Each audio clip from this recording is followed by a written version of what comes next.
I had gotten dressed that morning without knowing what the day was going to become.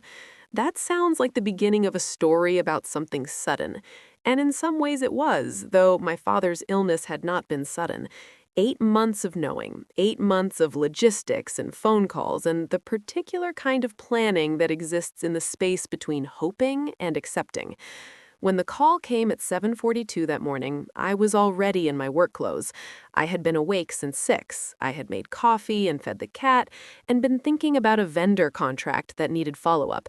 And then my phone rang, and the day became something else entirely. I drove to the office anyway. I don't know, looking back, exactly why. Some combination of habit and the specific numbness of early grief that makes you do the next ordinary thing, because the next extraordinary thing is too large to walk toward directly. I sat at my desk for 2 hours. I processed nothing. At 4:30, I walked down the hall to Patricia's office. She was at her desk. She had the posture she always had in late afternoon, slightly reclined, reading glasses down her nose, a deliberate quality about her stillness that she had cultivated for so long it looked effortless. I stood in the doorway. I told her my father had passed that morning. I told her I needed 4 days. She looked up. She said she was sorry. Then, in the same breath and the same tone, she said no. There was a client event in 3 days. I was the lead coordinator. She said the timing was difficult. She said I could have the day of the funeral and return the following morning, that she was being as flexible as she could be given the circumstances. She said the bereavement policy was a guideline and that operational needs sometimes required adjustments. I looked at her. She looked at me with the expression she uses when a conversation is over and she has simply not announced it yet. I said I understood. Then I went home. My name is Danny. I am 32 years old, and I have worked as a marketing coordinator at an events company for 4 years. I came to the company because Patricia recruited me. Patricia is my mother's older sister. She had built the company with a business partner 18 years earlier, and it had grown into something solid, not large, but respected in its market, with a staff of 22 and a client list that included several accounts I had helped develop. When she recruited me, she used the word family 3 times in one conversation. She said she wanted people around her who she trusted, that the culture of the company was built on those values, that working together would mean something different than working for a stranger. I had believed her. 4 years is long enough to give someone the benefit of the doubt, and long enough to run out of reasons to keep extending it. The complications had been real from the beginning. Patricia was harder on me than other staff. I had understood this as her effort to avoid the appearance of favoritism, and had accepted it as reasonable for the first 2 years. By the 3rd year, it had become its own form of unfairness, a visible standard applied to me that was not applied uniformly, a pattern of public correction that my colleagues had noticed before I fully had. I had processed it in a journal my therapist had suggested I keep, not as a legal record, but as a way of naming things that were affecting me so they didn't accumulate in the nameless way that workplace stress tends to do. I had not asked for anything I wasn't owed in 4 years. I had not asked for accommodation during my father's illness, even when the logistics of coordinating his care from 2 states away had cost me more than I showed. I had kept my performance reviews positive. I had a written commendation from 18 months ago for the regional conference I had managed alone when a senior colleague left mid-planning. I had believed on some level that I had not examined closely enough that this record would mean something when I needed it to. I went home and I opened my laptop and I pulled up the employee handbook. The bereavement policy was on page 11, 4 days for the death of an immediate family member. The language was specific and clear. There was no exception listed for operational need. There was no override clause, no manager discretion language, nothing that would support what Patricia had said about guidelines and adjustments. I looked at her. She looked at me with the expression she uses when a conversation is over and she has simply not announced it yet. I said I understood. Then I went home. Andrea had called me at 8:45. She was efficient and neutral in the way that compliance professionals are required to be, and she had clearly already read my email and the policy before she called. She asked if I had additional documentation related to the denial. I sent her everything that night. The journal my therapist had suggested I keep had 2 years of entries.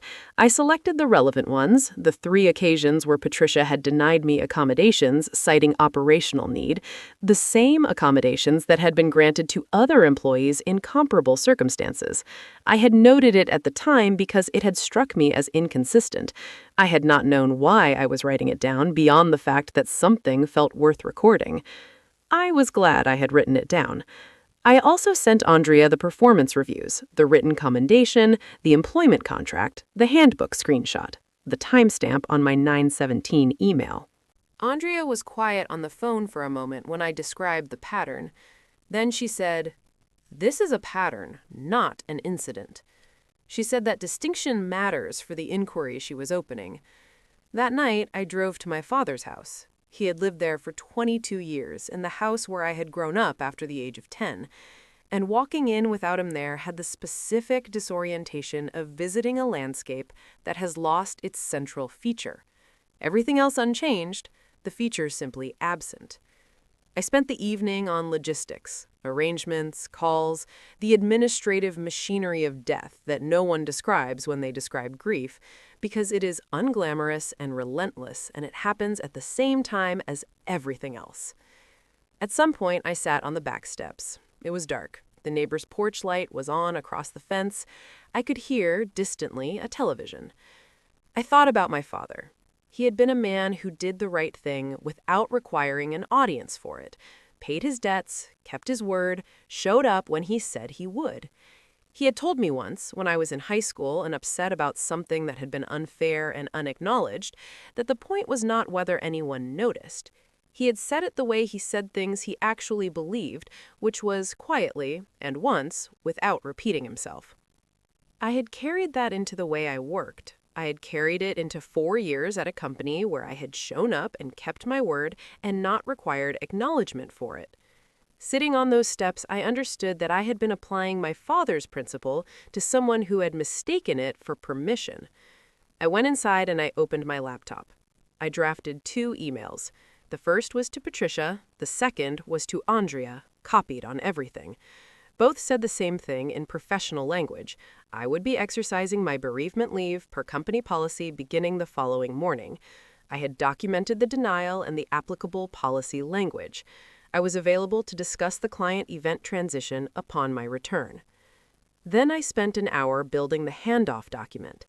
Every vendor contact for the event, every timeline note, every deliverable, every open question and its status, the setup diagram, the run of show, the contingency plan for the one vendor I had flagged as a scheduling risk. I put everything into a single, organized document and attached it to the email. If Patricia's argument was operational need, I had just removed it. There was nothing the event required from me that was not now documented and transferable. I had done my job so completely that my absence had been made logistically manageable, which was what she had been claiming it wasn't. I sent both emails at 11:43. I went to sleep. I took all 4 days. I was present for the arrangements, for the gathering of people who had loved my father, for the small and necessary rituals of putting someone to rest. I was present in the way you can only be present when you have not given that presence away to a scheduling conflict.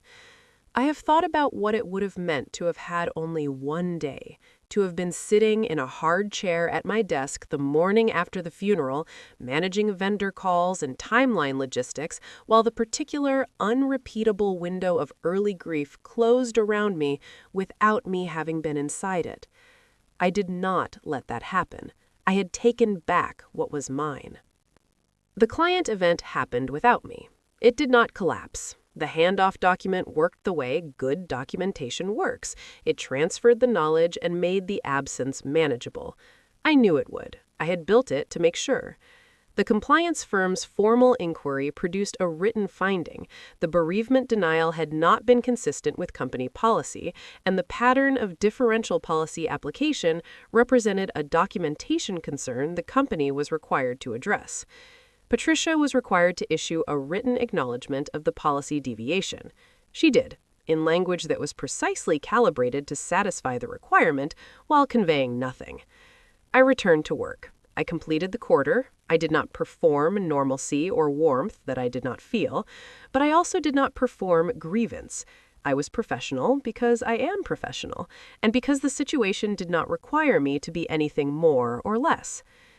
3 months later, I accepted a position at another company, a role I had found through a contact I had made at an industry event, one of the ones I had managed well enough that people remembered my name. The compensation was better, the title was a step up, the company had an HR department that was internal and staffed. I gave 4 weeks' notice, which was more than my contract required. I completed every open project and documented every transition. I left nothing undone. On my last day, Patricia stopped by my desk in the late afternoon.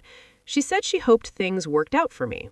She said it with the tone she uses when she is performing goodwill rather than feeling it, and I have known her long enough to hear the difference. I told her I was sure they would. I was not performing confidence. I had simply reached the end of waiting for her to be the person I believed she was when I walked into this company 4 years ago, and I had discovered that releasing that particular expectation is its own kind of freedom, quiet and absolute, and mine in a way that her office and her title and her name on the company door never had been. My father had done the right thing in rooms where no one was watching for his whole life. He had never told me that required you to do it for people who used your consistency against you. I think you would have agreed on those back steps that there is a difference between principle and passivity, and knowing the difference is not a betrayal of what he taught me. It is, if anything, the completion of it. If you have ever had to fight for something that was simply yours, a policy, a right, a few days to bury someone you loved, and found that fighting for it clearly and in writing was the only way to take it back, I would like to hear how you did it. And if this story reached something in you, subscribe. There are more coming.